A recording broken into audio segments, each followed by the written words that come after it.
ჯანმრთელობის მსოფლიო დღესთან დაკავშირებით დღეს შეხვედრა გაიმართა დაავადებათა კონტროლის ეროვნულ ცენტრში, სადაც ცენტრის ხელმძღვანელი სურსათის სააგენტოს ხელმძღვანელის მოადგილემ და ჯანდაცვის მსოფლიო ორგანიზაციის წარმომადგენელმა მედიკოსებს სურსათის უსაფრთხოებაზე ესაუბრნენ.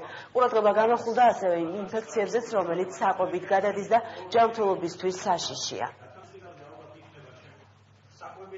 ამიტომ სურსათის ეროვნული სააგენტო წლიდან წლამდე აძლიერებს თავის კონტროლს სასურსათო ბაზარზე სოფლის მეურნეობის სამინისტროსთან და ჯანდაცვის სამინისტროს და კონტროლის დაავადებათა ეროვნულ ცენტრთან ერთად და რა თქმა უნდა სახელმწიფო ამას გააძლიერებს. ჩვენთან დაგეგმილი გვაქვს ევროკავშირთან მიახლოების ძალიან ღრმა და ხორცმოწვეული სერიოზული პროგრამა და ახლობით 400-მდე ახალი რეგულაცია უნდა იქნას ამასთან დაკავშირებით მიღებული და სახელმწიფო უზრუნველყოფს, რომ უნებელი სურსათი იყოს განთავსებული ბაზარზე, თუმცა მე მოვუწოდებ მომხმარებელს, რომ ისინიც იყვნენ გაცილებით უფრო აქტიური, ითანამშრომლონ ჩვენთან, კარგად დააკვირდნენ პროდუქციას, როდესაც ისინი შეიძენენ, დააკვირდნენ ეტიკეტს, დააკვირდნენ ტემპერატურულ რეჟიმებს, რამდენად სწორად არის შენახული, ასევე თავიანთ სამზარეულოში, თავიანთ ასე ვთქვათ, მაცივარში, სწორად შეინახონ ეს პროდუქცია და სწორად გამოიყენონ. თუ საკვების მიერ დაავადებებს შეიძლება ახლდეს საკმაოდ ისინი საბედნიეროდ ხშირად მიმდინარეობენ შედარებით მსუბუქად, ამბულატორიულ პირობებში განიკურნებიან, მაგრამ ასევე მთელ რიგ შემთხვევებში საჭიროებენ სერიოზულ სტაციონარულ მკურნალობას და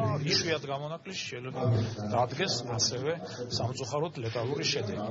ამიტომ ყველა ის პირველი სიმპტომის გამოვლინებისას, რომელიც არის ძალიან მარტივი, ხო, ეს გახლავთ მაღალი ტემპერატურა, მუცლის ტკივილი, გულისრევა, ღებინება, სასურველია მიმართოთ ექიმს, შესაბამისი გამოკვლევა იქნეს ჩატარებული და სწრაფად გადაუდებელი მკურნალობა.